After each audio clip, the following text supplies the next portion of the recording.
Do you believe there's something watching? What if it's not just a tale? How would you feel if it sought you out? Stay until the end to understand everything. In the summer of 1978, a small village called Emilsyn in Poland became a hotbed of curious reports that would echo through history and haunt those who dared to speak of them. This quaint spot was far removed from the bustle of city life, a rural area set against lush green fields and gentle hills. The serenity was broken on that fateful May night when a local farmer, 36-year-old John W., would become an unwilling protagonist in a terrifying saga of the unknown. As John tended to his sheep, he would encounter something unsettling that would twist the fabric of reality. Witnesses claim it all began around 10 p.m. that night. John, returning home from the field, observed bright lights flickering in the sky. Dismissing it momentarily, he pressed on until a sudden chilling silence enveloped him. No chirping of crickets, no rustling of leaves, only the strange humming sound, drawing him into a spot secluded from his familiar world. And just like that, from the depths of the thickening mist emerged a being, slender and adorned with large luminous eyes standing a mere meter from him.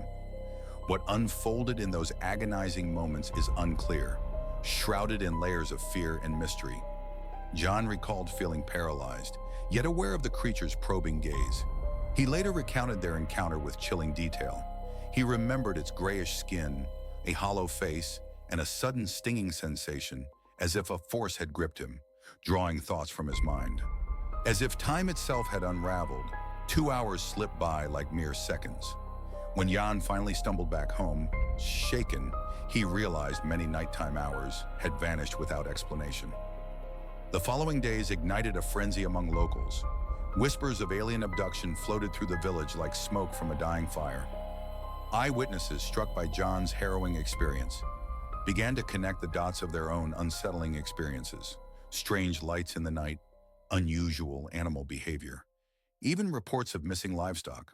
But as the gossip spread, so did the tension. Curiosity turned to fear, and fear morphed into paranoia.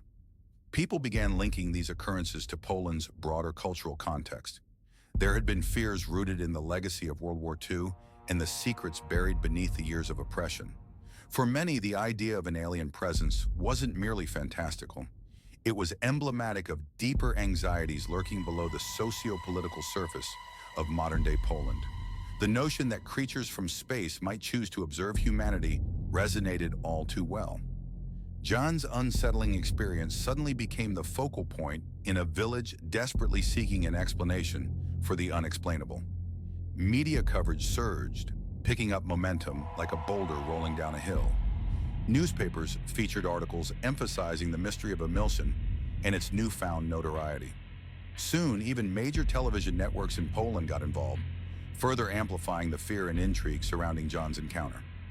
Psychics and ufologists flooded the area, eager to uncover any shred of evidence, an old scar from a previous encounter or a mark left behind by a spacecraft. In this chaotic mix of speculation and sensationalism, the individual threads of truth became blurred and the legend of Emilsyn was birthed. Actual records started surfacing as well.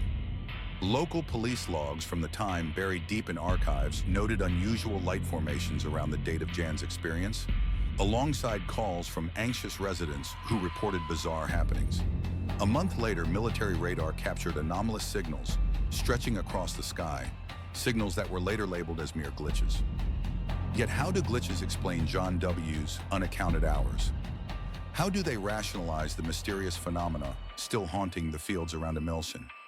As whispers grew louder, a gripping caution enveloped the village.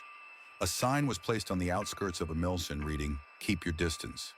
For ages, the villagers inscribed this warning at one point, blending lore into everyday life, creating a local tradition steeped in fear and fascination. Even children were known to avoid certain areas of the fields at night, reluctant to wander where Jan had once traversed, much to their parents' relief. Over the years, the encounters didn't cease. Residents continued to report sightings, glowing objects darting across the horizon. The once innocuous village transformed. Emilsyn became synonymous with a blend of superstition and folklore, a hidden gem for paranormal enthusiasts.